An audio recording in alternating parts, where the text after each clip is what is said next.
আজকে আমি আপনাদের সঙ্গে শেয়ার করব দেশি মোরগের মাংসের রেসিপি। তো মাংসটা আমি ঝোল ঝোল করব। কালকে দুটো দেশি মুরগি নিয়ে এসেছে আমার শ্বশুর।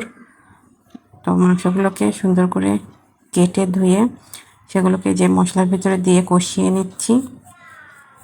আর আমি এটা সম্পূর্ণ কাঁচা মরিচ দিয়ে রান্না করব।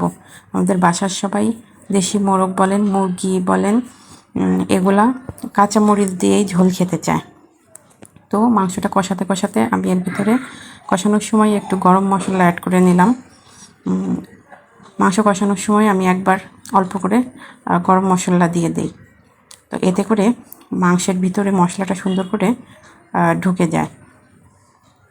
তো মাংসটা দেখতেই পাচ্ছেন সুন্দর করে কষানো হয়ে গেছে।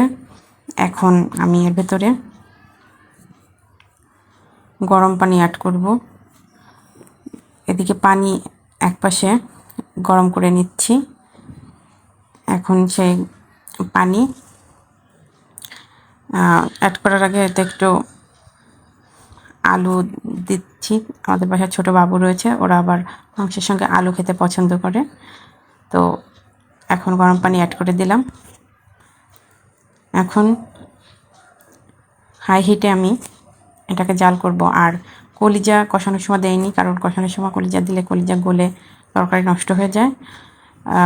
এখন হচ্ছে আমি কলিজা আর আলু দিয়ে এটাকে হাই হিটে জাল করব। আর যেহেতু দেশি মোরগ একটু বড়ই, এটা সিদ্ধ হতে বেশ সময় লাগবে। দেখেন ঝোলের পানি দেওয়া শেষ, এখন এটা জাল হচ্ছে। হাই হিটে কিছুক্ষণ জাল করে মিডিয়াম আঁচে রেখে দেব, যেন এই পানিতে মাংসগুলো সুন্দর করে সিদ্ধ হয়।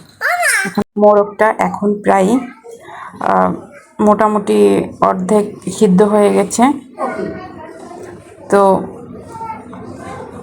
কিছুক্ষণ আমি এটাকে নেড়ে নিচ্ছি।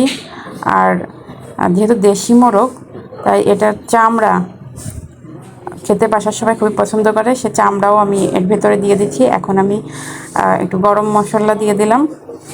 এই মশলাটা দেওয়ার পরে কিছুক্ষণ জাল করে এখন হচ্ছে আর আমার মাংসটা পুরোপুরি রেডি হয়ে যাবে।